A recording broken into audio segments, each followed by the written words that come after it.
Good evening, everyone. I'd like to call the Board of Supervisors meeting for Thursday, May 4th to order. Please stand for the Pledge of Allegiance.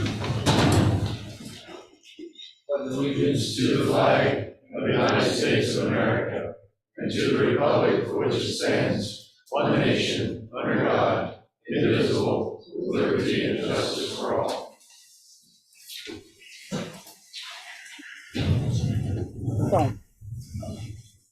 We have an executive session May 4th tonight, 6:30 to 6:52, personnel and litigation. Last meeting minutes, gentlemen. I'll have no changes. Make a motion, we approve the minutes as written. I'll second that. Motion and second. All in favor? Aye. Aye. Motion carries. We have two presentations this evening. First one is Benderson. Go ahead. Welcome.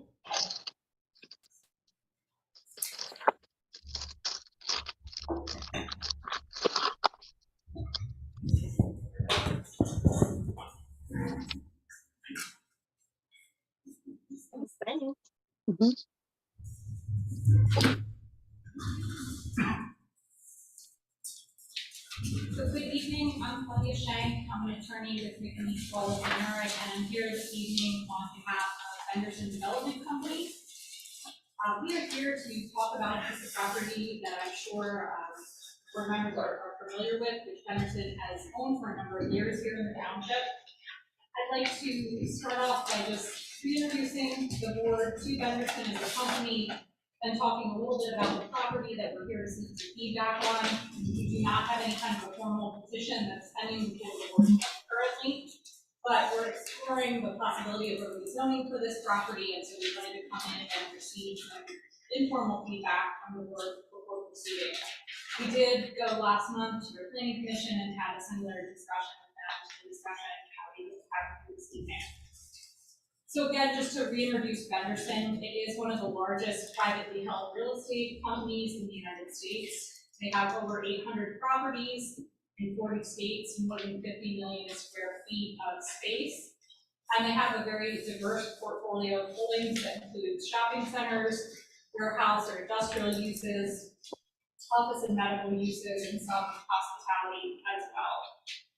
So the property that we're here to discuss is shown on both of the exhibits that I just passed out to you. It's roughly 57 acres, and it is bounded by roadways on 4 sides: North Greenstown Road to the north, Colonel Howard Boulevard to the east, Spur Road or 222 to the south, and Louch Road to the west. The second page in your packet, or the plan that I have up here on the board this evening, is a prior plan for the development of this property that dates back to the early 2000s. So this property was purchased by Benderson. It was rezoned to C2 planned commercial. And in 2008, Benderson sought conditional use for the development of this property as a shopping center. So that's the plan that's up before you now. As you can see, a large retail complex that was proposed at that time with a number of significant anchor tenants. We received conditional use approval in 2008, and the plan itself was actually approved in June of 2009. 2009, obviously a noteworthy year in the development world for another reason, but not a good one. That was the start of the economic downturn, so the plan was not able to proceed or move forward as Benderson had originally hoped. So in the 10 roughly years following the economic crash, Benderson continued to try to reinvigorate this project, bring this project back to life, put this site in front of a variety of different national tenants in an attempt to sort of revive the project. In fact, we were last before the board in 2018 to receive some extensions to the deadline to record the plan. So still at that point, we were attempting to proceed forward with this configuration. Then, of course, sort of the second national crisis, if you will, that impacted this project hit, which was the COVID-19 pandemic, and that further changed the way that people shop and the way that retail uses are developed, and made this plan even more difficult to achieve. So at that point in time, following the pandemic, we determined that the project was really going to provide viable as a commercial shopping center of the type that was contemplated back in 2008, and started looking at other potential ways that the property could be used. So the first page in your packet, when I'm showing up now on the board, is the site plan that we're here to discuss this evening. Okay, maybe we Don't can worry remove about that so the public can Sure. see a little bit. I was thinking taking it back that way and then. Supposed to be a full thing. Do we have this one? See if this one. Do you guys have this in PDF? We do not. I'm sorry. I'll try to step out of the way a little bit. This is the current configuration that we're proposing for the site. This proposal includes a convenience store, a roughly 7,000 square foot convenience store. Council, I'm sorry. Why don't you show the prior one for the public so they can see what the prior plan looked like? Thank you. And it's, the orientation orientation is different about 45 degrees, right? That's Yeah, correct, Yeah, yes. okay.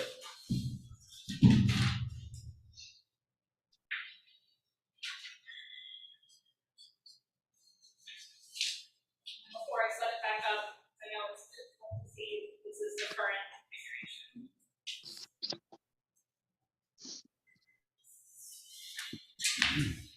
So again, the proposal is for roughly 7,000 square foot convenience store, also truck filling station on the site. When we originally brought this plan forth to the township, there were two warehouses on this property. There was the one you see on this plan here, which is a larger 450 square foot warehouse.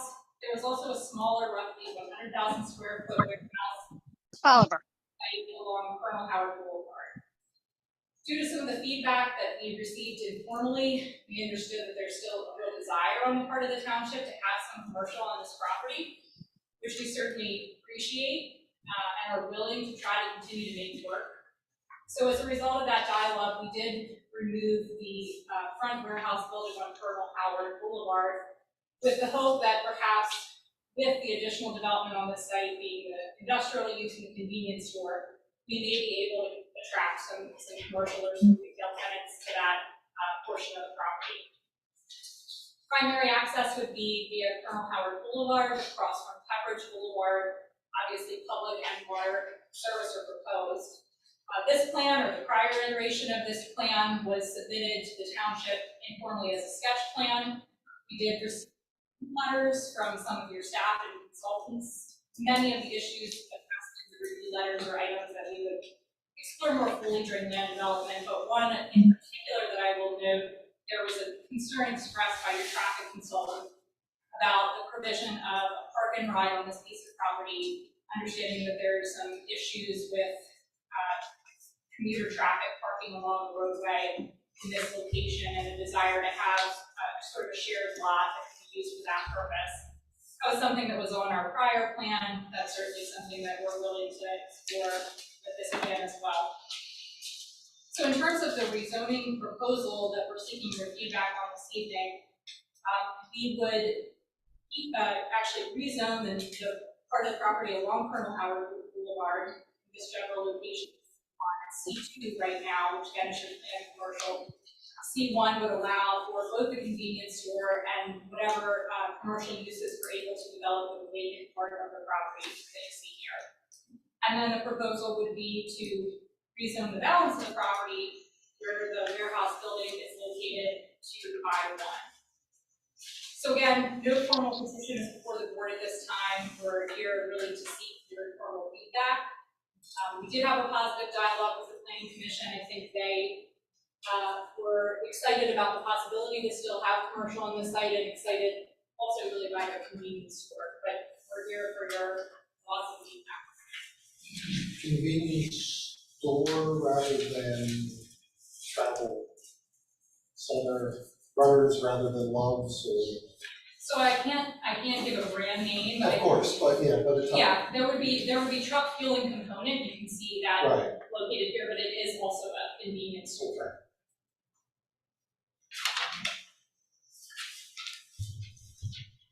So ballpark numbers from my calculations, right? The original plans, which involved the giant Lowe's the retail center, the two retail outbuildings, was roughly 355,000 square feet, more or less. Okay, so again, that was the Lowe's, the Giant, and then the two retail out parcels, other two additional buildings. So the new plan you have now puts it at roughly 456,000 square feet. So not much larger. No, and in terms of trip generation as well, this is something that's gonna have a lesser trip generation than obviously all of that retail. And that's exactly the next comment I was gonna make. Probably is- by a third, or by 2/3. Right, that's exactly the comment I was gonna make next, which is the planned trips on the Giant, the Lowe's, and the other two retail facilities would be significantly higher than for a warehouse or industrial. What do you see on other warehouse projects from PennDOT? And I'll partially answer the question. I've seen PennDOT working after construction and occupancy traffic count. Yeah, and then what do you do? Yeah. Right, a lot of our traffic Yeah, engineer. yeah, With yeah. TP. Good evening, what Matt is referring to, when we go through the process, it's traditional in the industry to not the exact user. So you make some assumptions that are typically conservative, and that requires a back check at the point at which you know the user is. Really what they're trying to guard against, normally what you assume is a IQ warehouse that has trucks and employees, they're just guarding against an Amazon or a if there's a use that goes in that's different than what was assumed in the study, then that makes the study be updated so that trip generation improves all those things. Which actually makes sense the way PennDOT does it. Because it's speculative, you have to move ahead with something. Right, because you're projecting the tenant versus having the final tenant there. Exactly. In your models. The pure warehouse industry is one of those low manufacturing warehouses. So some of the preliminary review letters you saw, really, there were no showstoppers in terms of, I call them showstoppers in terms of any type of red flags related to doing this. That's right, and that, and they reviewed, to be clear, did have the additional warehouse on it as well.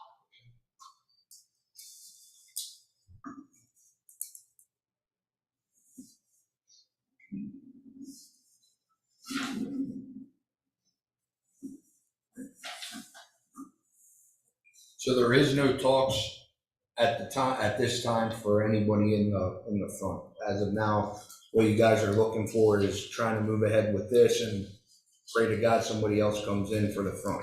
Well, I think the hope is that by moving ahead with this, we'll have the ability to maybe draw in some commercial tenants, because, we'll have the warehouse, we'll have the traffic that's going back there, obviously, we'll have the traffic coming to the convenience store, and maybe that'll make this area a little more attractive for some kind of strip development, retail. But this would probably be a plan that would be proposed in two phases. So phase one would be the C-store and the warehouse, and then as we're getting those up and running, we continue to try to market the front portion to commercial tenants. What if the warehouse scares off the commercial tenants? Too much truck traffic. That's generally, good evening, James Bondrell, Grove Henderson Development. I've been on the site 15 years, since I moved in. Typically not our experience, we actually see those users being similar. There's symbiosis, especially between the gas station over here, the fuel store, and whatever retail over here. All the truck traffic is located in the back. While we use this main intersection, the truck traffic gets spread out all day, and ends up not being a deterrent for development. What I foresee happening here, if we have traffic, we've got the office across the way, we got the convenience store, we got employees in the warehouse area. So what you're gonna see is probably a head restaurant with a small strip. The restaurant is a mix of uses, small retail, maybe a small restaurant, something like that. That's kind of where we're heading in the direction of this. It's a good use, it's a large piece of property, it's never gonna be fully retail. So that's not gonna happen anymore. I would build a use from power centers, that's the thing you saw. And since 2009, it's really not a power center. What I'm seeing is a lot of restaurant use, a lot of medical type use, a lot of those uses coming in, and small retail is coming in. that'll feed off really well with the city. So we're happy to get this going and then continue to market. As Tony mentioned, we're the largest rental program in the country. We talk to all the towns all over the country. We market the site twice a year at 2 big conferences, showing the site, showing the generation, showing what's around it. And we certainly think that the more mass we can bring here, the more likely we are to attract someone else to go there. It does have a good location right off the highway, so a restaurant would not do bad anyway. We have been talking about a number of small restaurants for a while, and then we fully hit. And that's not forever, we're going to 8 years, and we have to rent. So I think it's a thing. So actually make this project really well, more desirable. What you're describing as the market dynamics have shifted quite a bit. Yeah, you're not seeing the retail, and we had signed tenants for that, so we were thinking about in 2007 to 2009, they walked in for some leases at the intersection. That project was really simple. So there's just a changing dynamic. And also warehouses now, you see warehouses used to be 30 years ago. Warehouses, the way this will look on the office building for warehouse. The truck traffic gets spread out all over the place. What you don't see is many trucks at the light, and then the trucks coming in and out, they're really spread out, and they're not in the church. So do you guys have a name in mind already that you know it's gonna be spread out, or? The tenant, just, this is gonna be a mix of uses, so you're not gonna have any one tenant to do. Okay. So you're gonna see, someone take 40,000 square feet, 30,000 square feet, so their shipping is all gonna be different, that's how it operates at the next. If someone took the entire building, that would be a little different, but that's how it works.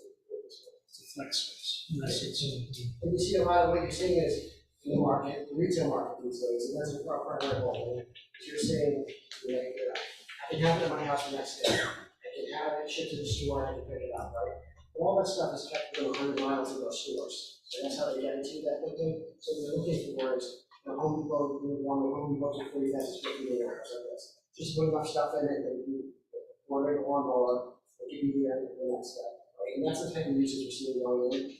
We also New York haven't been able to get house space at this point. Not one vacancy. COVID, we're at 25% vacancy rate. So you're seeing the retailers in the area that can do this kind of warehouse space and keep their stuff there to move into that's really what this space is being used to. Unlike the shopping center where you had signed leases, you're seeing the tenants hold back to further down. The problem is we want to improve, we won't be able to return to us Yeah. at this point because they're not willing to wait out. Until before 2007, we decided those leases when we used to get approvals, then it's that's not the marketing anymore. The market is we can't show them where the process or whether we're getting approval.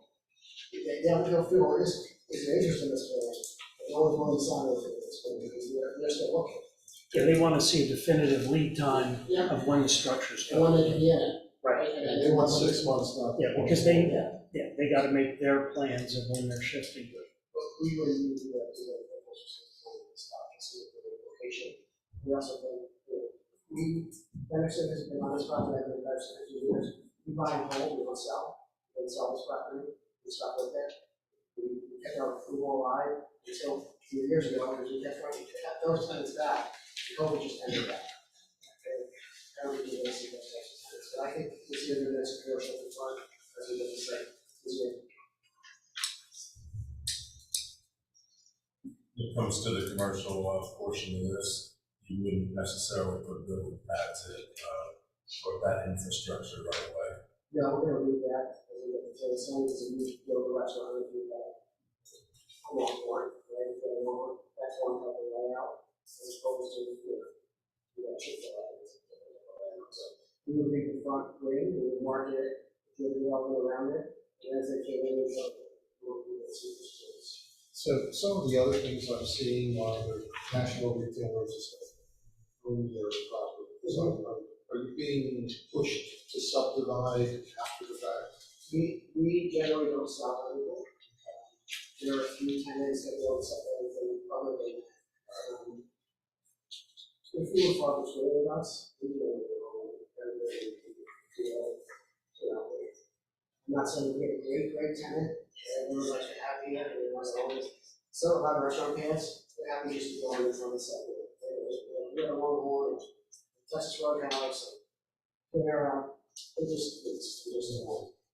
few and far between. Costco is one of those, I think, I can really Costco.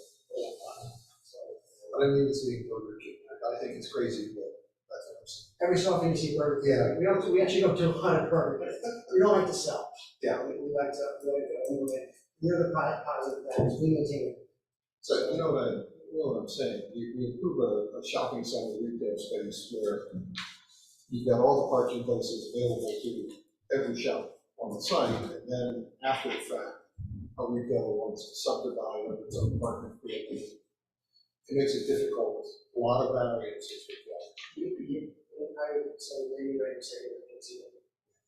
Especially when we go small tenant buildings like that, we go see that.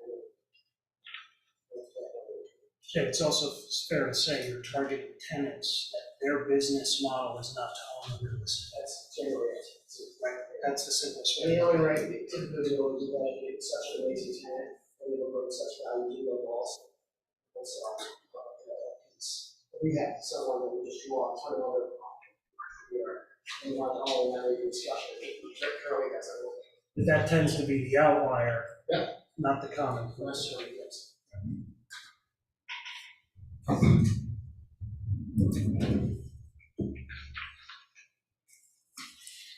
guess as a general comment for myself, ever since the shopping center was first approved, people in the community still think that that's a possibility. You explain to them that the market's changed, that's not where the stuff is going, but they still look for some kind of retail components in there. And maybe an idea like this is to have there be some of that there.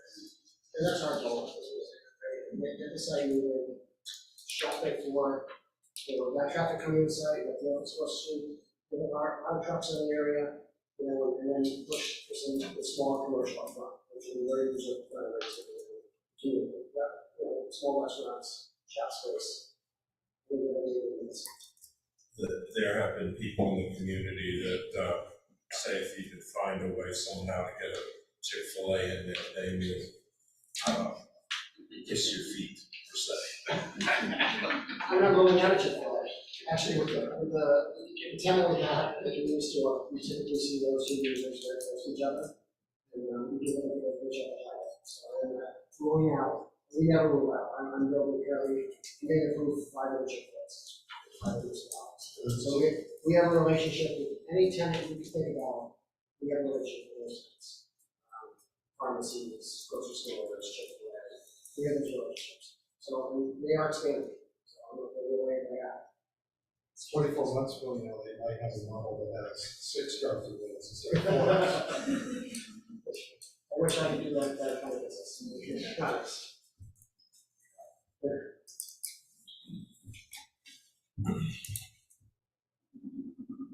So I will personally, want to ask public counsel. Any public comments? Yes, sir. Is this across the street from the UGI building? Yes. UGI is located right here, this is the traffic signal. Right, so UGI is up. And Bridgetown Road is, Bridgetown Road is down. Right there. Right beside the property, right there. can you show me where the pipeline is located on this property?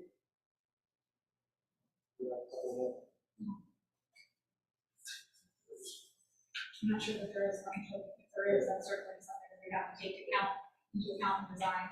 So again, keep in mind this was the prior design for the site in 2008. See, that's the reason why it wasn't built before. No, there's nothing to do with the pipeline. There's no pipeline on this property. It wasn't built because we lost the tenants. There's no pipeline on this project. Any other questions? Yes, sir. Doug Maxey. So what you're saying then, Claudia, is that there's one driveway that's gonna be shared by cars and trucks to service the warehouse. Yes. Does that work? For James, do you want to add any color to that statement? But Yeah, there's potentially an additional driveway that would certain C-store as well.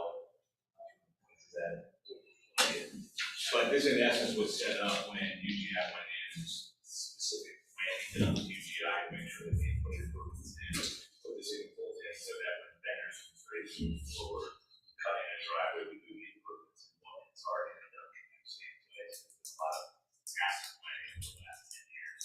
So when this code, they decide different. But Craig, I'm seeing even where there's existing multiple driveways, and that is requiring them to be reduced when they put it in the facility.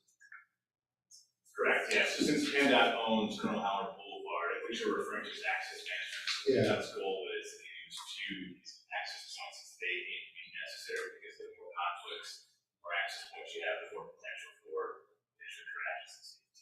PennDOT would drive that.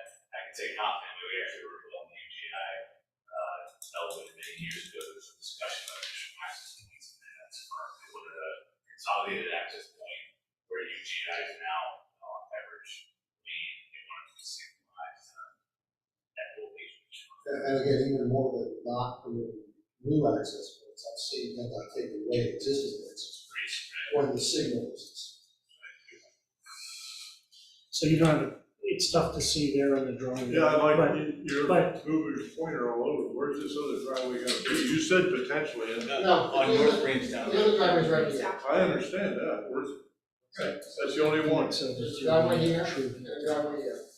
That's the one that would feed the warehouse, right? That's correct.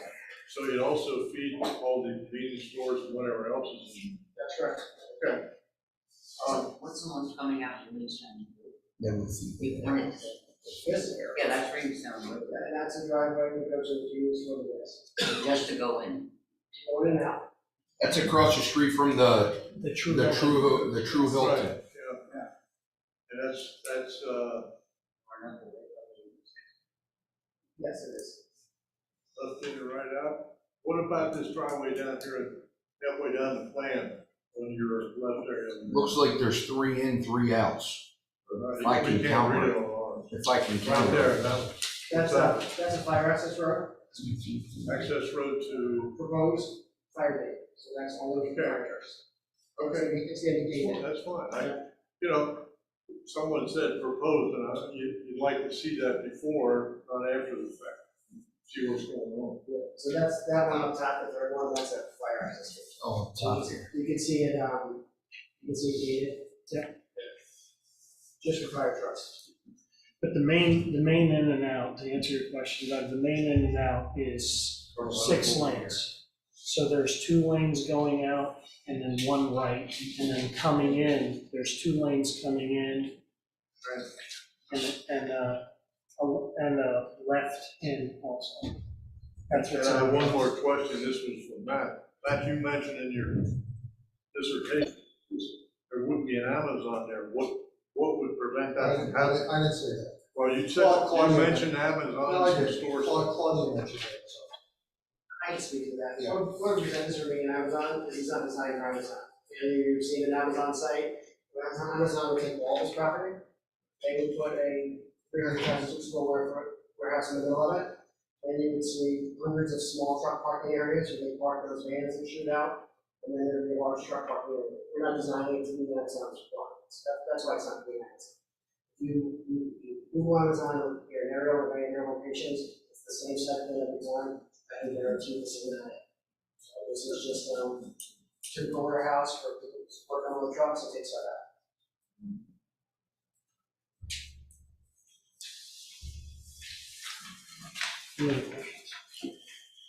Any other questions?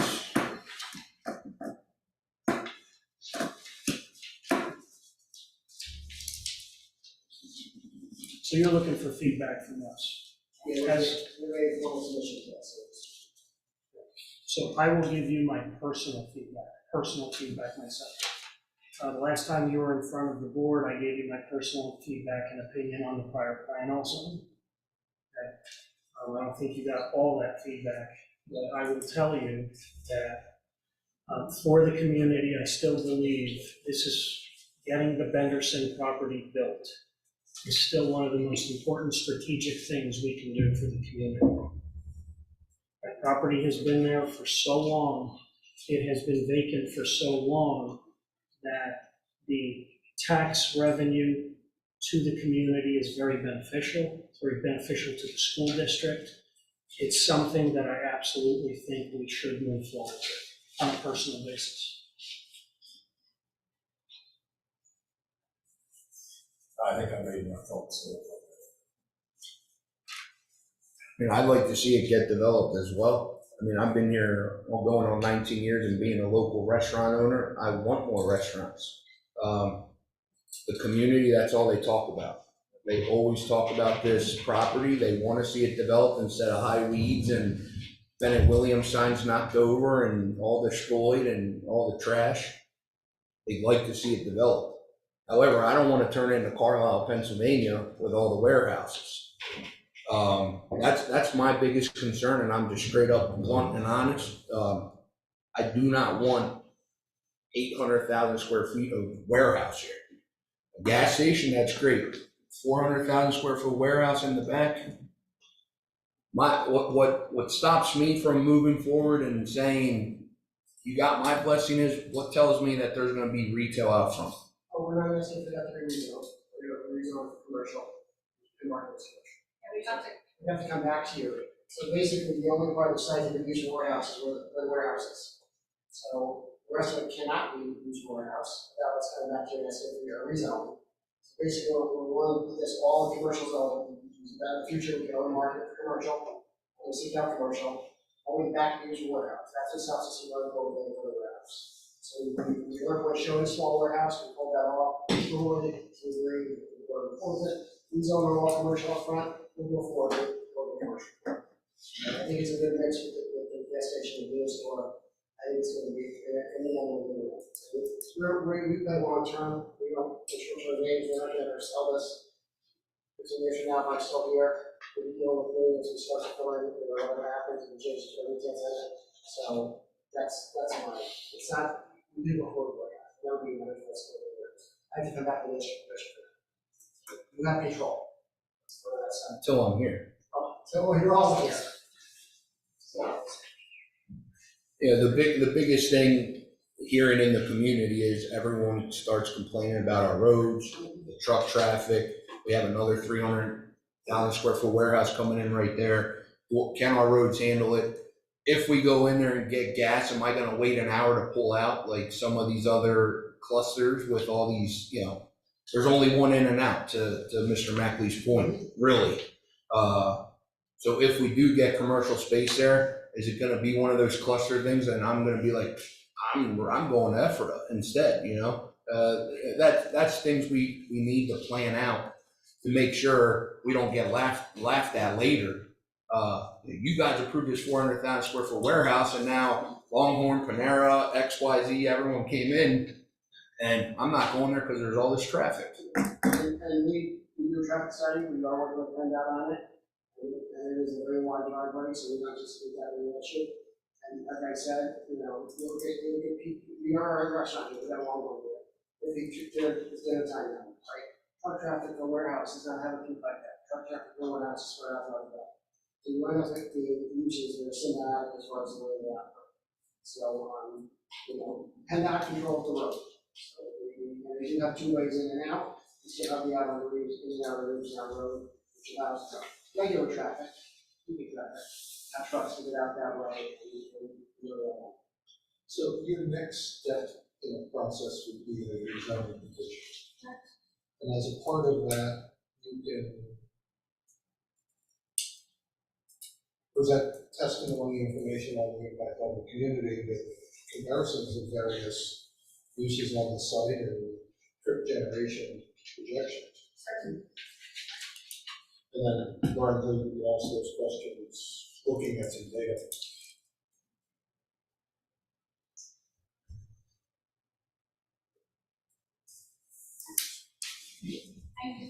Another question? Just one more, Doug Mack. That's a public hearing, correct? It would be a public hearing. And There would be preceded by some planning commission Yeah. meetings, but then a public legislative hearing. Right. Yeah. And who is allowed to speak at those meetings historically? Anybody.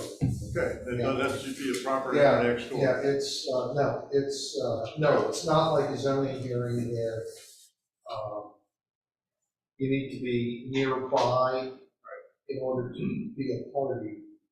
In a legislative hearing, it's in the nature of public comment, so anyway. Thank you. We're just addressing the traffic, in the second was before, so that's where it is, but that's where we, there's a significant truck component to that, part of the concept. There's a grocery store there. The grocery store is 10 to 5 or 6 trucks a day, all around the end, the top of the roads and the other users, they're all in their trucks. So we look at the comparison of what was approved at that point, and what this is still going to do the road, we're not going to the road generator. So we can do it. Thank you.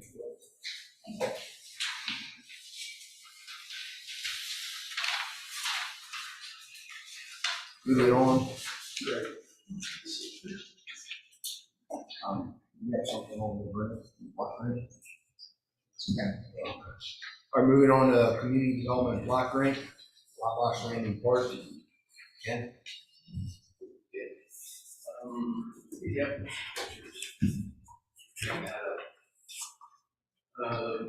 Township has an opportunity to apply for another community development block grant. We previously applied for one for the stormwater pipe relining project that we're doing in Jamestown Heights. And that project is actually gonna start construction probably within the next week. I think the original plan from the contractor is that we started within the week. The grant is similar in that we can apply for up to $300,000, and there are some very specific conditions that we have to meet to be able to apply for this. And it has to do with the income of the people living in the area that be served by that project. And there needs to be more than a certain percentage of low and moderate income people living there, which is something that's determined out of the federal census records. And as it turns out, the area, the west and southwest portion of the township, meets the criteria for being able to apply for this grant. And there are a limited number of things we can apply for, but one of them happens to be for a park. And the timing in this is good because Wabash Landing has a roughly 4.5 acre parcel right at the center of the circle that is to be dedicated to the township for recreation use. And the conditions under which it was going to be dedicated to the township have already happened, so it can be dedicated at any time at this point. So what we're looking to do is to apply for this grant, looking for probably the full $200,000 to turn a 4-acre parcel of lawn into a park for mostly Wabash Landing, but also for the other parts of the adjoining parts of the community. Will be open to the public. That's an aerial view of the section. The road diagonally across the lower left corner is Wabash Road, and at the upper right is where the residential portion of Wabash Landing itself is located. That part is not developed yet. And the very top part inside the purple outline, there's a small stormwater basin there, but the rest of that space is available for use for recreation purposes. Go to the next image. That is a panoramic view of that parcel. It's That section of it's roughly 4 acres. It has been graded and seeded and is currently in a condition that we used to move into construction of the park. And there's one more image.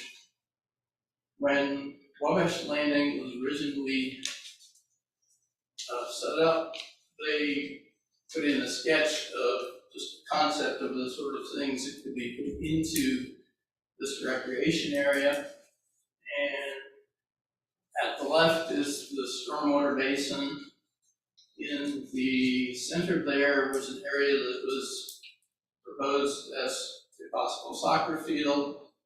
On the right-hand side, there's a tennis court and basketball court. Those were the just sort of placeholders that necessarily designed to be what has to be there. They're just the concept of what could be put on the space. And so this information is going to the rec board, which meets next week. I've submitted information to them looking for suggestions what we want to put there. As part of the application process, we need to hold a public hearing. And the public hearing is going to be at our next supervisors meeting on May 18th. And that will be for anyone who wants to comment on the plan, concepts for what should be there, whatever. And then timing is tight on this because our final application, which includes all the plan details, is due on May 30th. So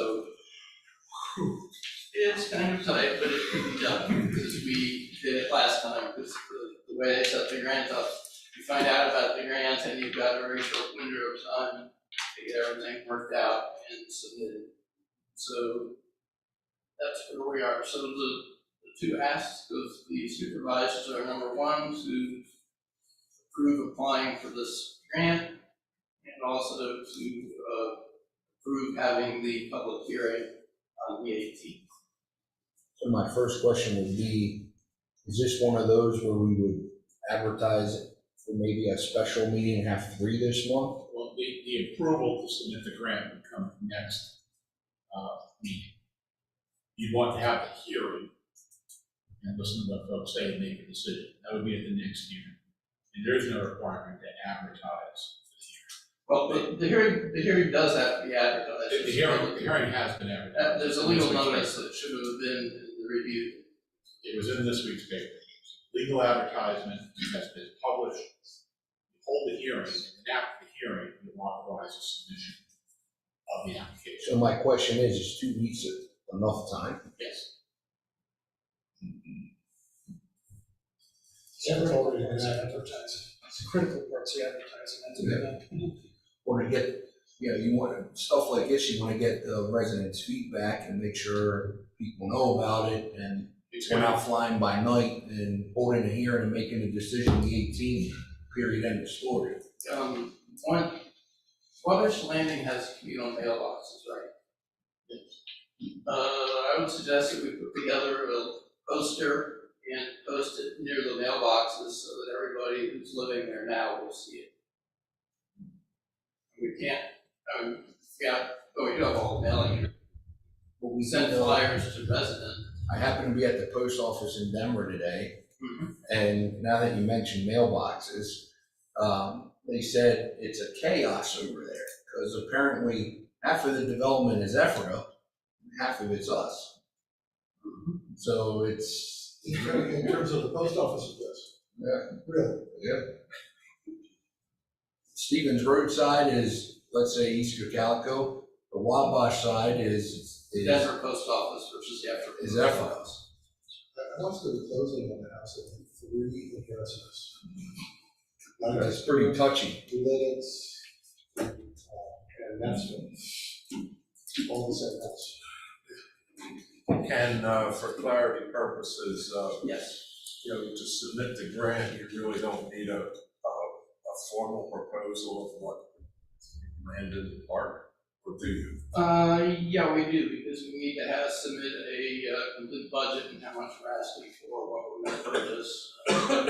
Yeah, timing is short on this, but there is time to get that kind of flexibility is there, say the grant would be awarded down the road, kind of flexibility is there if all of a sudden, oh, we don't really want that, we want this in the park, based on feedback from residents? Is there none, or are you really locked into what's? There is a possibility we could do that. By that point in time, we probably can't change the dollar amount that we're asking for. But if we wanted to make minor revisions in terms of what amenities we're putting in the park, I don't think they have a problem with that. I mean, we have to ask, but I do not suspect that would be an issue. So let's use an example, to Jeff's point. This says proposed tennis court. Proposed tennis court costs X dollars. We get the grant, and then we decide we're going to put basketball courts in there. If the basketball courts come in at X dollars, that should not be a problem, right? But if it comes in at 2 times X, 2 times more expensive, Right. that's where we're gonna have an issue. The township then would need to cover that cost. Right. Because there's a finite amount of money that we can possibly get from this grant next to Or you're getting a tennis court. What? Or you're gonna get a tennis court. Or you're reverting back to the tennis court. Right. Yes, Pretty much. yes. That's the easiest way to think of it. And you can bid alternates as well. Worst case. You can bid alternates.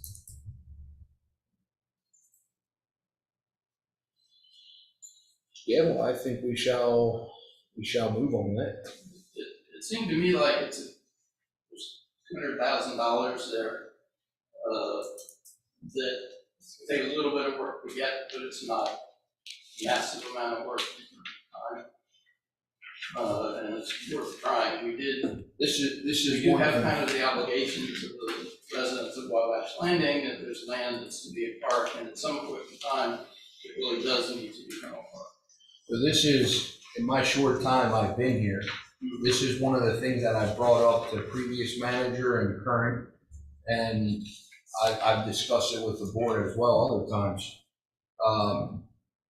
I hate the whole process of a developer coming in, building houses, donating a piece of property, you take care of it.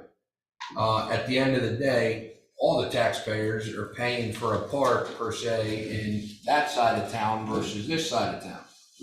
So I always said to myself, like, when we consider these plans, I feel that we should hold them to the fire, say, you need to complete a park per this development.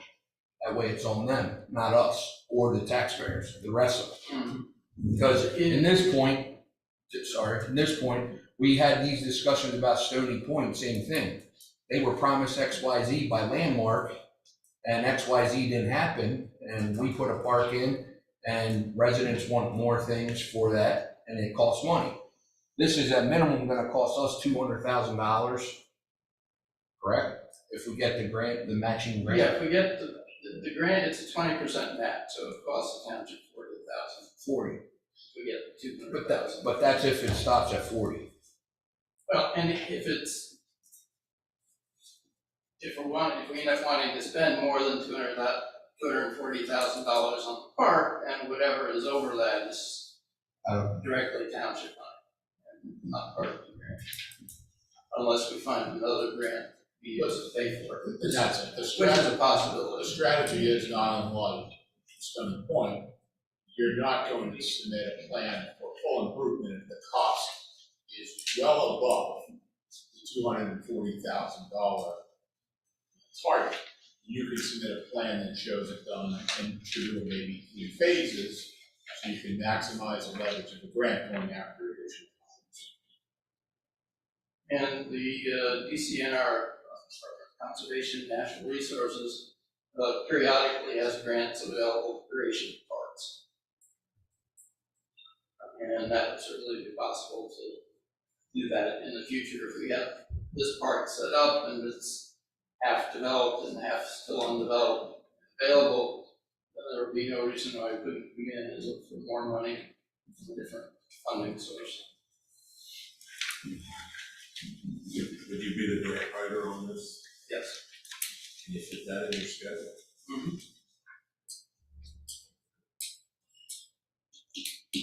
The point noted is well taken. I think it makes sense to have a developer at the time of the entitlement process plan a park with the input of the park board, the recreation board, and the planning commission, and ultimately the board of supervisors. I think that is the best approach to getting new parks. We saw what Stony Point cost us.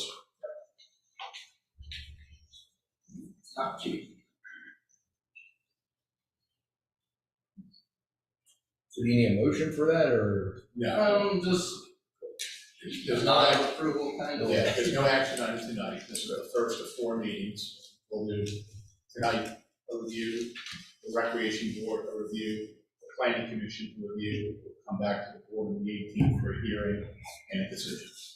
And the rec board is informational, the planning commission, the granting agency wants basically a letter from them that's consistent with the township plans for future development. Sounds good. Thank you, Ken. Thank you. Moving on, action items. We have a review period extension for Village at East Cocalico. Yes, the application is required to be acted on by May 14th. The applicant has provided the township with an extension to August 12th, and that's before the board this evening. All right, I'd like to make a motion to extend the review period for the Village of East Cocalico, 2021-02 to August 12th, 2023.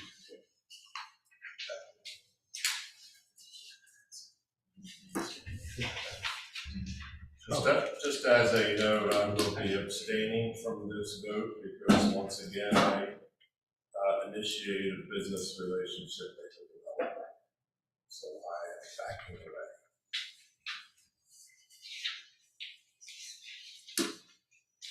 And I will second that, but I will just add to that I live in that development. But I believe, Matt, we have discussed this in the past, and it's okay for me to go ahead and vote on that, even though I live in the development and negotiated originally part of the access through Quail Hollow for that development. Motion and a second, all in favor? Aye. Aye. I am a no vote. Motion carries 2-1. You are an extension. Extension. Thank you. All right. So members of the board, the next item up has to do with a pending zoning hearing board application that's scheduled for hearing by the zoning hearing board next week. I know Tommy has provided you with copies of that application and some information on what is being requested, which is, in a nutshell, to eliminate some camping spaces, which defined in the township ordinance is a space for a tent for a recreational vehicle with a building with accommodations that look more like a hotel motel.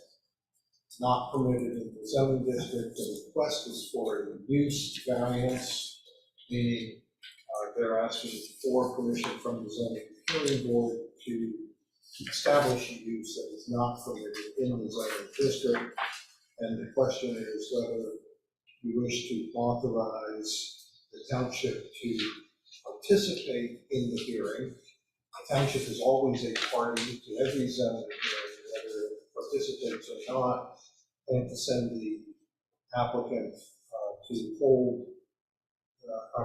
send the solicitor to hold the applicant to the strict burden of use variances, which is a very difficult approval to us.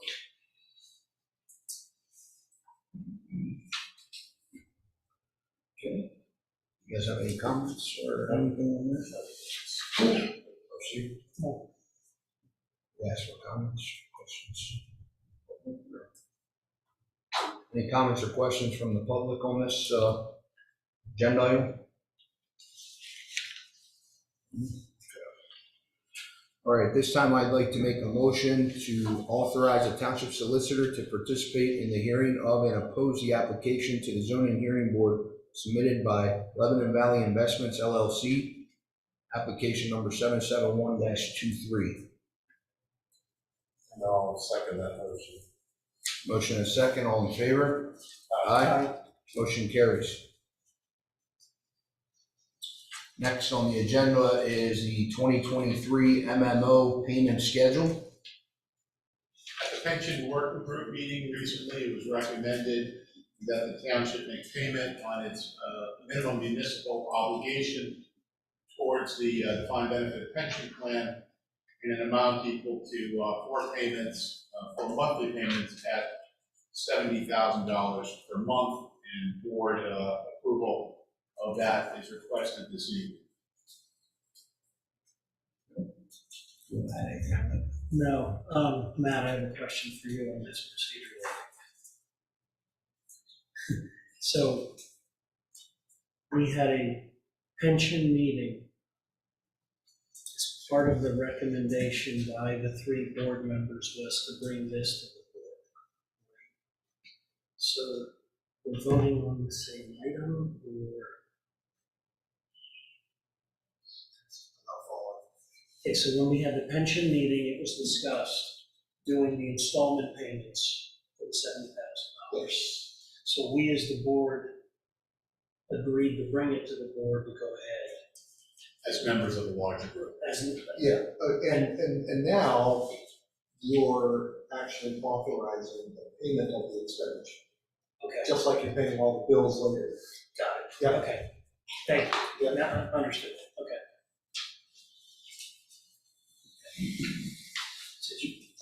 I'll make the motion to authorize a 2023 MMO, minimum municipal obligation in 4 installments at $70,000 per installment, with the first installment to be made this month in May of 2020. I'll second that. Motion and second, all in favor? Aye. Aye. Motion carries. Moving on to the treasurer's report. Treasurer's report, we have a list of bills.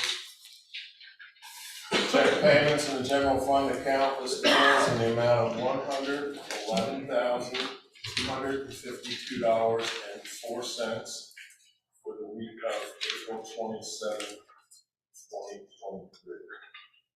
Any questions there? Yes, sir. Doug Maxon, Ecker Siemens Sharon, 11,000 for a grievance hearing, is that police related or what is it? Yes. Yes. Is that over? Or is that more? It's not over. The hearing was concluded. Now it's not. And, all right, thank you. Anybody else? Seeing none, I make a motion to approve. I'll second that. Motion and second, all in favor? Aye. Aye. Motion carries. Okay, next one, we have a general fund account list of bills in the amount of $22,610.56 for the week May 4th of 2023. Any questions there? Seeing none, I make a motion to approve. I'll second that. Motion and second, all in favor? Aye. Aye. Motion carries. Okay, next one.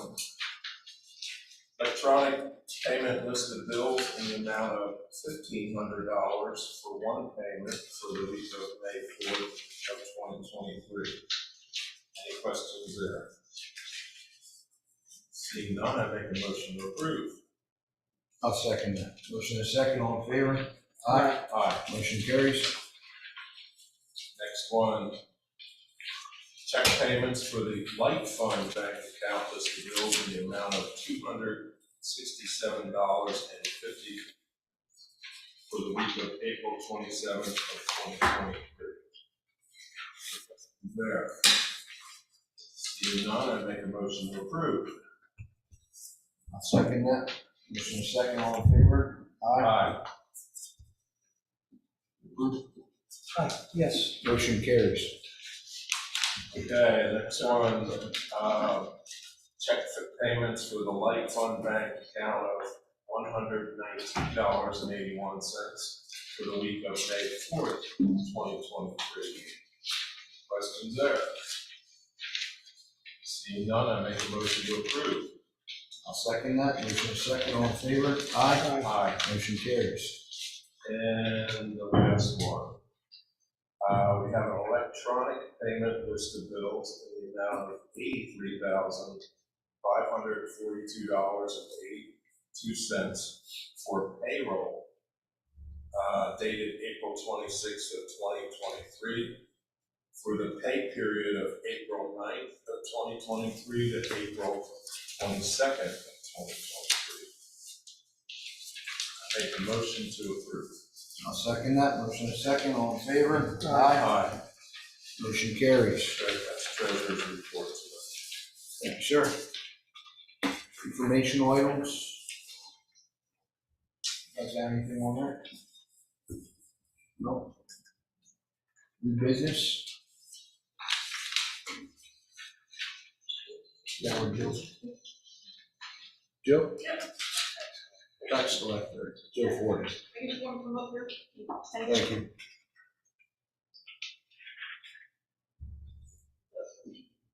So I'm Joe Ford, I'm the tax collector, been an extremely busy week.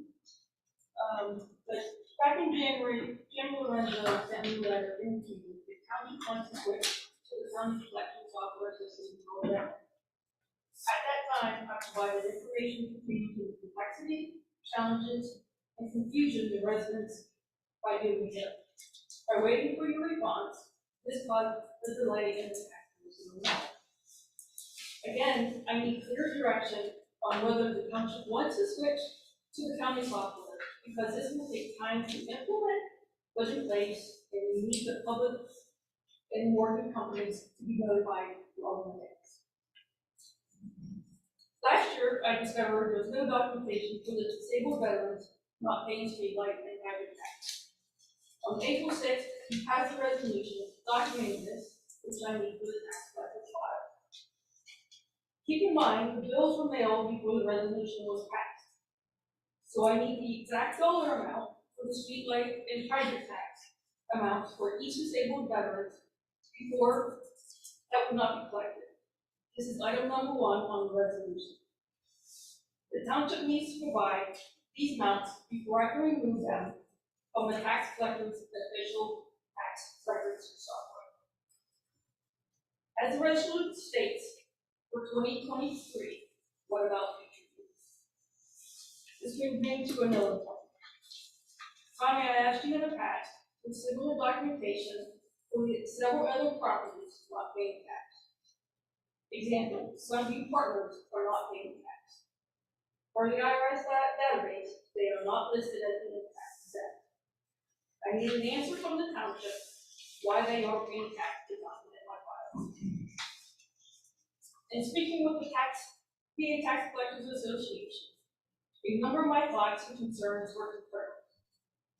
The township cannot extend the discount period for your resolution because the tax bills have both county and township taxes on the bills. They are grouped together. The county must also pass their own resolution extending the discount period. Because this was not considered, I had to proactively, on my own, contact the county and notify them of this. Now I have to work with them so they can document the discount period extension, which the township committed the county to do. This extra work is beyond the duties and obligation of the tax collector. Tommy, I need you to check with the county to see what else the county needs to bring this closer to this. Also, because how the township passed the resolution extending the discount period, the payments received in the extended discount period cannot be applied until the county passes their resolution. Therefore, these checks cannot be deposited. This was confirmed by the PA Tax Collectors Association. coming, as I said earlier, this makes checking with the county to bring closure to this resolution is time critical. The PA Tax Collector Association confirmed item number 5 on the resolution, stating that the base period will not be extended is inconsistent with state law. I'm asking the board to review and advise the tax collector. And finally, since the tax collector bond was changed, I need to know the carrier for the tax collector bond so I can send them a form. Thank you.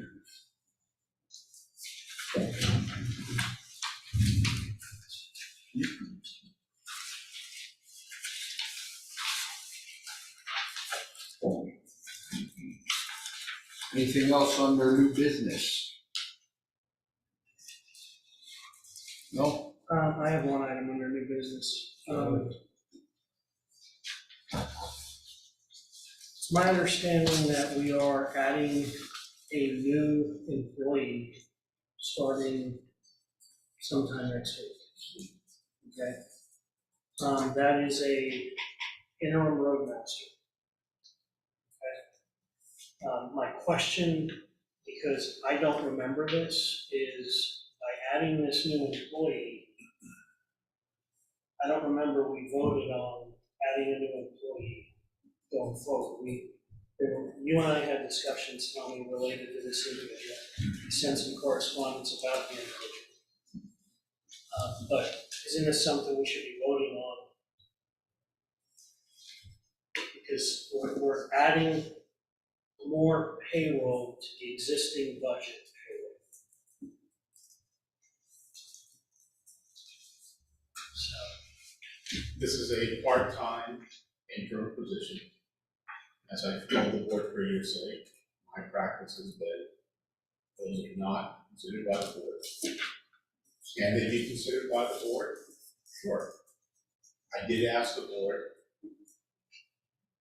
2 weeks ago with regards to ratification, if you would like to see that in the offer letter for ratification by the board, so let me know by a week or Monday. You received it. I didn't get a call. I think that would have been the time to say, hey, why don't we speak to the other two and see what it is? It's of no preference to me. right, but I give the board adequate notice and request for direction on issues such as this. part of the concern that I have, and I'm speaking frankly here, part of the concern that I have is when I came on board as a supervisor, all of these decisions were discussed in public, we voted on them, we debated them, we announced what we were doing to the public, and then we moved forward. Okay, so the fact that the decision was made to move forward with an interim roadmaster, I saw all that documentation, but in my mind, I'm like, when did we actually discuss it publicly and announce that we're even considering doing this? We should be announcing that and voting on that publicly. It's just a major procedure change. And that's okay. I asked all the members for their preference, And that's okay, and but I do it weeks in advance. and that's okay, but I think we as a board need to, I'm bringing up a bigger item, and that bigger item is, it's not about you, it's about us as a board, is are we going to operate going forward with the bare minimum requirements for state law, or are we going to do what we have always done in the past in terms of full transparency and clearly let the public know and discuss while we're sitting here with the public what our thought processes are, what we're looking to do in terms of hiring even a part-time individual and why, what are those considerations, and moving forward to go ahead and advertise to do that. That's all I'm saying. So we need to, we've got inconsistent methods of how we were doing things for years versus how we're doing things now. That's, I'm only using this as an example, that this is something we as a board should think about and talk about. And there may not be an answer tonight, but we need to think about that.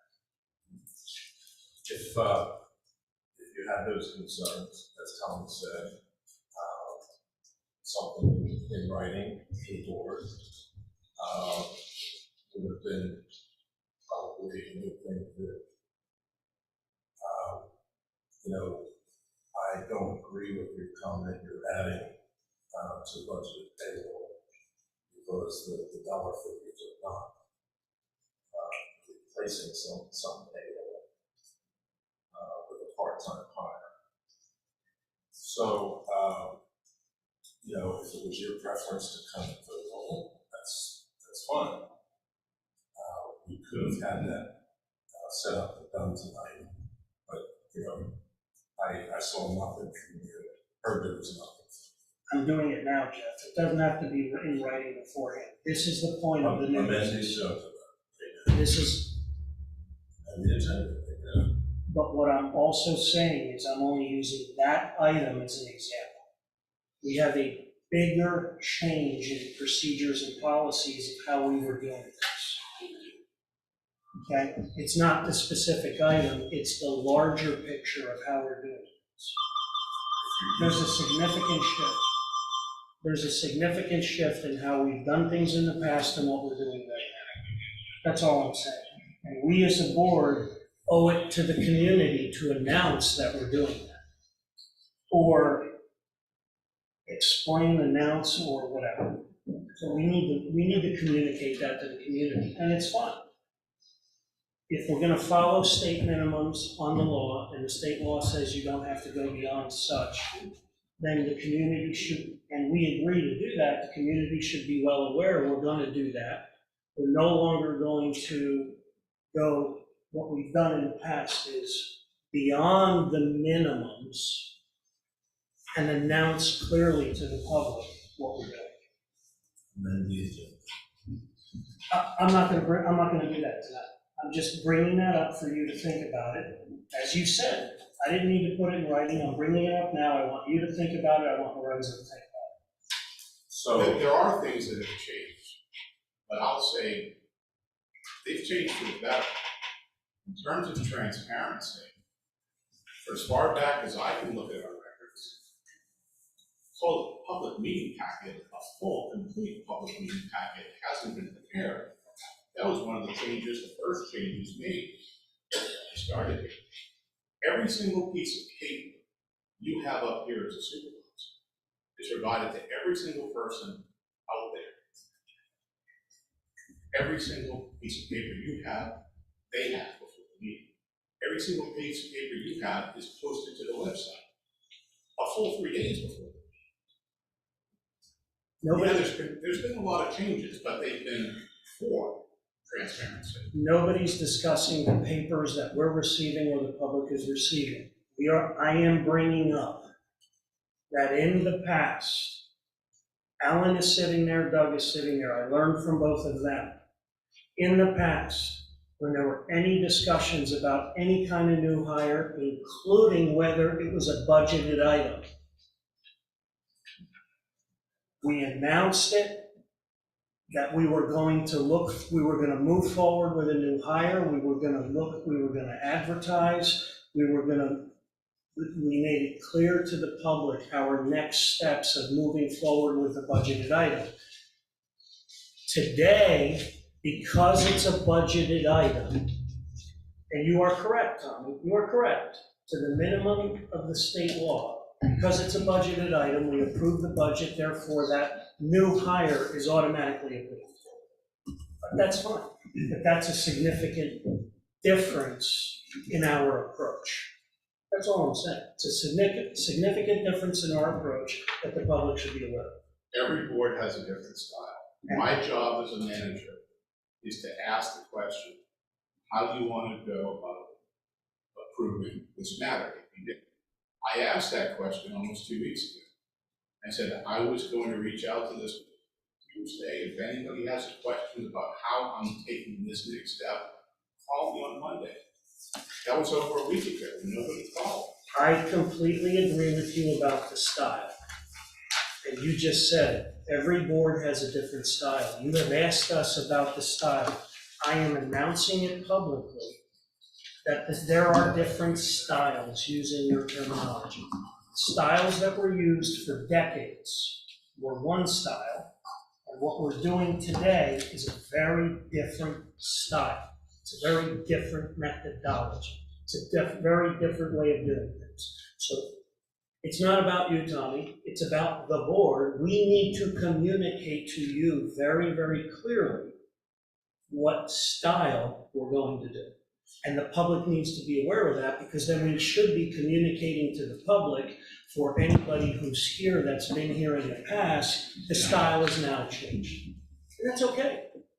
That's okay. That's totally fine, but we need to announce that. So I would only comment on process, because on policy, I don't have an opinion. The old way, Jeff, was amend the agenda.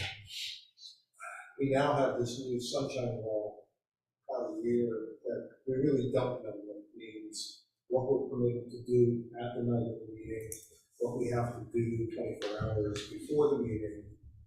And you can do it differently from time to time, hiring a part-time interim as opposed to hiring a full-time permanent. You can do things differently. But the safest way to navigate the sunshine law as it's currently written is to get requests for the agenda in 48, 96 hours before, so that we can post it 24, because I have concerns.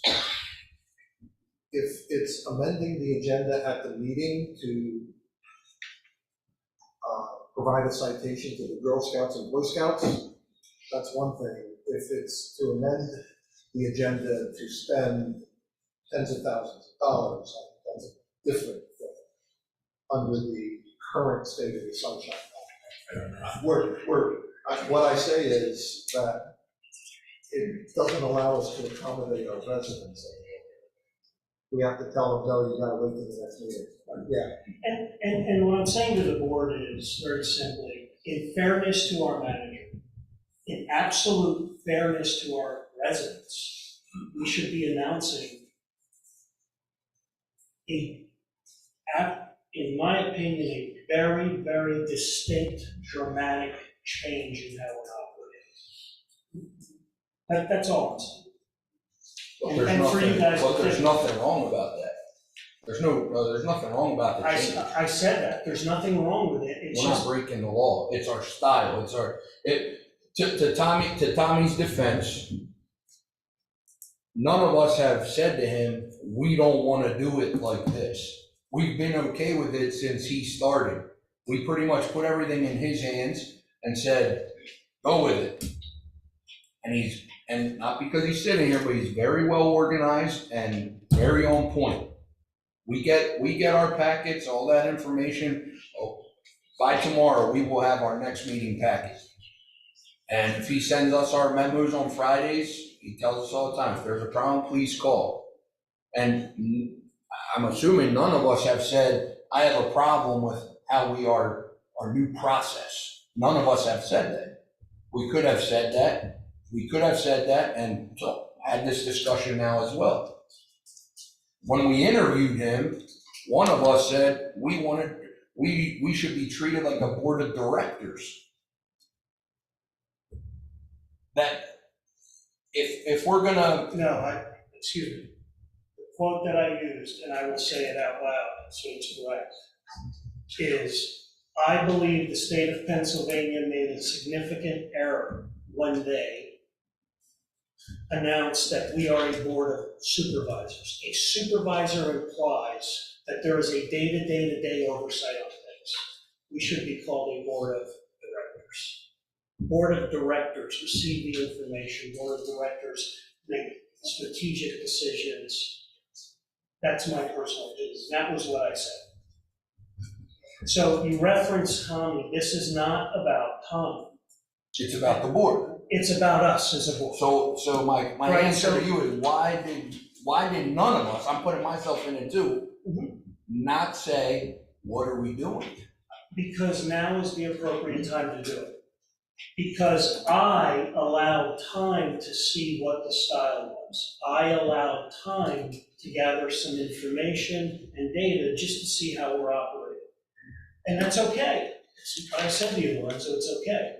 Okay, so now I have enough information in terms of how we're operating that I personally believe we need to think about this as a board, and in full transparency, we need to decide definitively and just announce it to the public. That's all I'm saying. I'm perfectly fine moving forward with the style we have been with Tommy being here.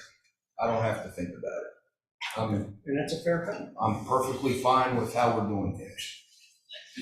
In this particular situation, it is a part-time hire, it's temporary help, and it is falling under budget itself. There's no new money being spent. But we are adding an individual. We are adding an individual. So there's a change in the budget. There's a line item increase in the budget. Not in dollar value. Just a line item. It's a line item identifier that there's another individual.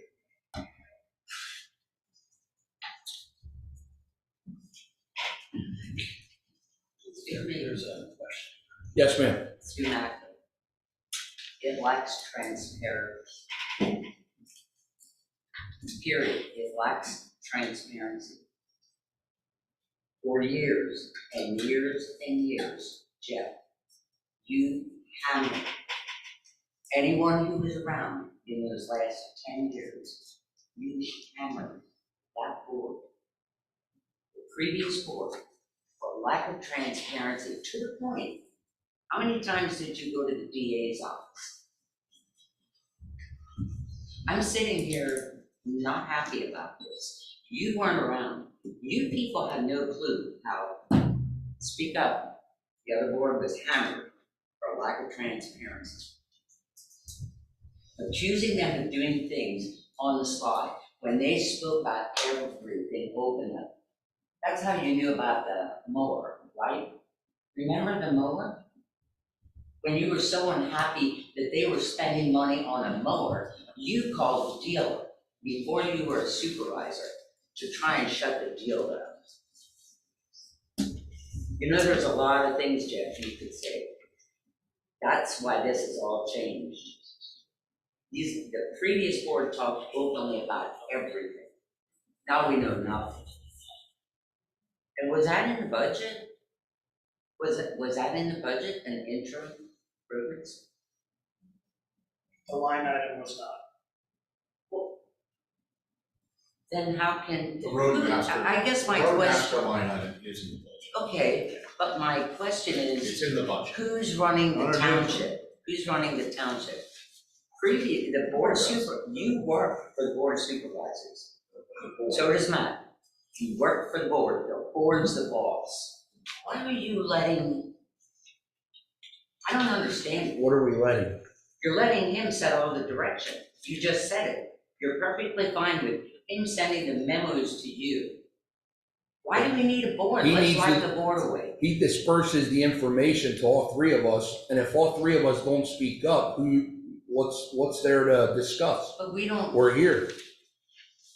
And Doug Macklin, and that's part of the problem that's bad, you guys don't speak up. Jeff sits there like he's mute, you don't say anything. RC, that's the first time I heard him say anything, which made sense. Because Al and I know, well, we were transparent as all get it. We were accused of not being it. And to my wife's point, Jeff did get the DA involved. And they blew him out of the water because he had nothing to stand on. They proved we were transparent. You guys aren't transparent. You find it. Who made the decision to hire this guy? That's the first question I'm gonna ask you, Lorenzo. Did you make that decision? Yes or no? Yes or no? It's a simple answer. I discussed it with the township manager. Did you make the decision to hire an interim roadmaster? Yes or no? The board When? okayed. When? Tell me the meeting. The board did not okay it. No, they did not. They did not. You guys are doing this stuff on the fly. I did not okay it. I did You not. never said no. There was plenty of memos sent out, you never said no. And lack of transparency, I'll tell you when it's lack of transparency that the public should worry about is when there's backroom deals happening, like things coming in the township and half the board not knowing what's going on. That's lack of transparency. And I did call my board member out on that a couple meetings ago because there was emails going around for a helicopter we now have that he was involved in, that the rest of the board was not. That's lack of transparency, not this. Oh, but you're wrong. You need to go look up the definition of transparency. You and I. I'm more than transparent, trust me. I forgot more about this job than you know. It's fine. No, it isn't fun. You guys are blowing smoke up everybody here, I'm telling you. I appreciate your opinion. You still didn't answer the question. That's what I mean. You talk, but you don't talk. Did you vote for it or didn't? I have no comment, sir. Thank you. How about you, Jeff? Did I you? have no comments, sir. No kidding. Amazes me. RC, did you vote for it or didn't you? I was not involved in any vote whatsoever. So again, we're just doing this because Tommy said we need it. Did you advertise this position? Lorenzo, was this No advertised? comment, sir. The only one who'll talk is RC. Did you advertise this or I don't know, not that I know of. did you put an ad in the paper, Tommy? No. What was his job description? Your roadmap. What does that say? I spoke individually with all three supervisors before moving forward with the search. How can you hire somebody if you don't advertise? You have somebody handpicked already? RC gave me recommendations as to who to call. The township. And he was the only one? Yeah, well, each gave me recommendations. Oh, okay. All three gave me feedback But again, as to who we should try to contact. you didn't advertise it and you didn't put any requirements in. How many hours a week is this person working? Approximately 15. Is he on the insurance plan? I'm sorry? Is he on the insurance It's plan? a part-time employee, so. No, I know the rules. I just wanted, Any other questions? All right, moving on to old business. You guys got anything?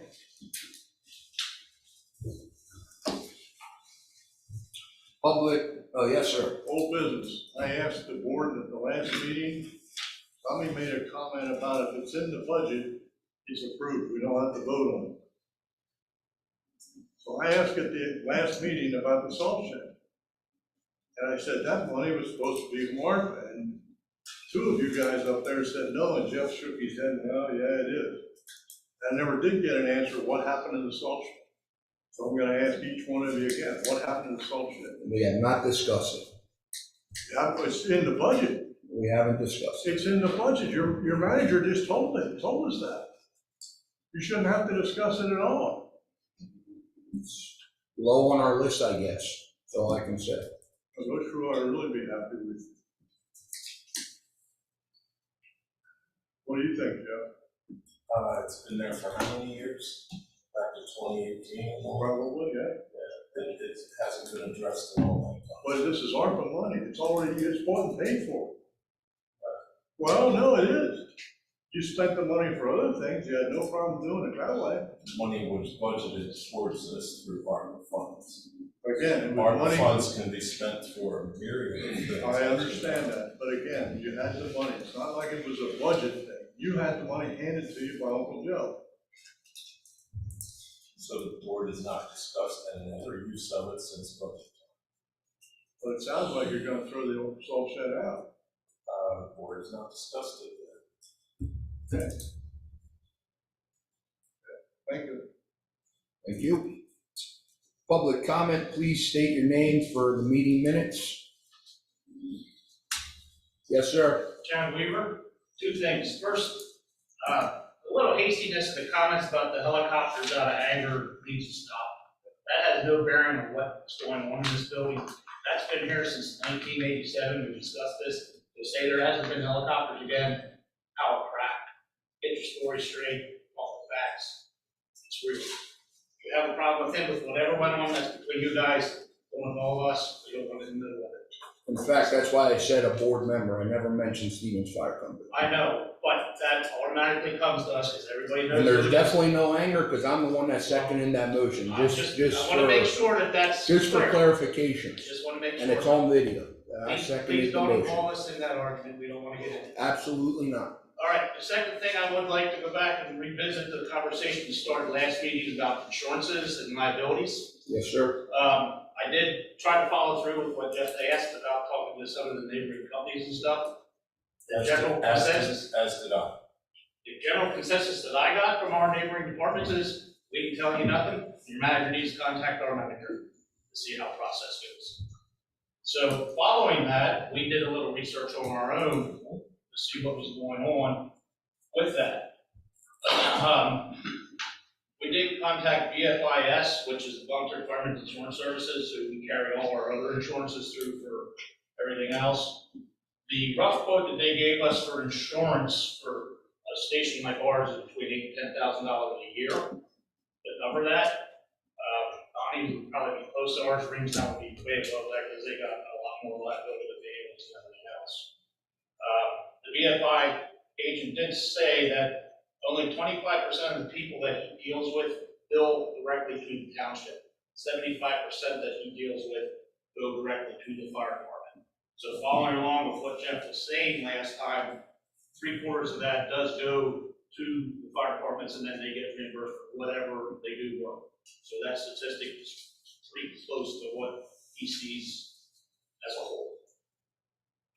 So the questions that our company had wanted to know is, we've never seen a copy of the insurance policy. We don't know what the coverage is. We can provide that. We'd like to see what that is so we can go see Absolutely. what we're looking at, if it's close, better, worse, whatever. Absolutely. We can provide that. And then the other thing they were just curious of, and I don't know if it has any bearings of it, but history of liability between everybody in the fire departments and the police departments and everybody that's on there. What is the reality of claims over the last 5 or 10 years for the police department versus the fire company versus the road crew? I mean, I know I was in a little fender bender in a fire truck a few years ago. Chief, sorry, that's a very broad question. You mean number of claims, total value? Whatever, I don't know the right answer for that. Jim is our guy that deals with that. He's gonna make it tonight, so he called me and told me to ask these questions. I don't know that. I'm not in the insurance game, so. Okay, so what about a loss ratio? It's just asking them. If we provide a loss ratio, then that doesn't give any specifics. It would kind of nail down the point that Jeff is saying, the liability issues there might open up some other doors for other things to be looked at, you know, there's things there, so. And if it's pertinent or not, I don't, that's what you guys would have to decide. Let us get back to you on that. I don't know what we're committed by the insurance company to provide you. We'll look at that. Right, and then the other thing that we're curious of, and you guys will probably have to do a little research on this. For as long as I can remember, I talked with Scott, the same thing with Donnie, that we've been providing our driver's information to you guys. You guys made it sound last time that you don't know what happens with that. We do it, it goes to somebody, can we find out what's actually going on with that, because that might help with the process internally. It gets passed along to our insurance. And that's kind of what we figured, they'd probably do the driver record check or whatever. It gets passed on to our insurance agent. Yeah, right. The agent passes it on to the insurance company. The insurance company does the checks, but the insurance company doesn't provide any information back to the agent or to the township. Yeah, other than yay or nay, it's like, No, Not even that. Not even yay. So the phone doesn't ring here, and the phone doesn't ring with our agent. So the question is, how do you know if they've done the checks? I The gave agent other said, questions, who's given us a yay or nay over the years, we've actually had them come from here. I met with the president of the insurance firm that we use this week, and I asked him to confirm the process. And that is what he has told me. They just pass it on, and they don't hear back. And he said the insurance company will not send information back to him. His recommendation, for us, is to do the checks in-house so we know that they're done, which is what we discussed before. He doesn't know if they're even getting done. You changed insurance carriers recently though too, correct, in the last year or two? We're talking about Kilmer, we changed carriers. Okay, but it's still the the same. agent is the same. Yes, sir. Donnie Stowe, to comment on that though, about 2 years ago, I got an email through the township office about one of our firefighters who was a driver. I mean, he didn't drive much, but I had to come in here and he had to come here and sign paperwork that he's no longer allowed to drive fire company apparatus as long as the insurance is through the township. And that came from the insurance company because he moved to Philadelphia, whether speeding tickets or whatever, and they contacted us to pull him off our driving thing. So somebody from the insurance agencies contacted the township about drivers. So that, the checks are being done, and they only contact us if they have to. Well, I would agree with that. I have a question for the chiefs and then for Tom. I thought, actually for Doug and Alan, I thought I had heard in the past that when that information came in, and for the interim chief also possibly to check, I thought that was going downstairs for them to check that. I'll clear that up a little bit. The only one that I know that happens with currently is, we got a letter many, many years ago for our fire police. They have to go through, they were going through the police department for a check, because they are actually doing that kind of work. That we have to do, that is a whole nother, that does require that to go downstairs. Okay, that must be what I had heard. Yes, Was the that fire is- police was going Yes. downstairs for them to review, because they have the ability to do that. That's correct. And I'd say like 5 years ago, so every year we get forms, that fill a form, and they fill all kind of information out for every driver, fill their own information out, and then we send them back. Now all of a sudden it's, hey, do you got your driver's license? So we just give you a name with driver's license. So somewhere along the line, the process from, whether it's the insurance company or whatever, to us changed. But we used to have, remember that check, we used to have paper, with all the information on that paper. Now it's just, give me your name with a driver's license number. So there was a time that I represented the personal lines underwriting department of a regional insurance company. All I can say to you is, the only time you hear from underwriting is if there's a problem. If there's no problem, we don't do it.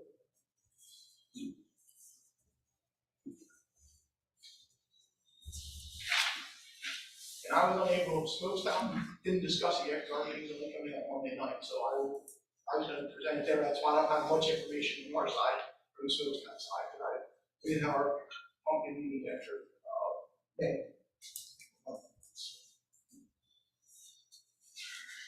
Thank you.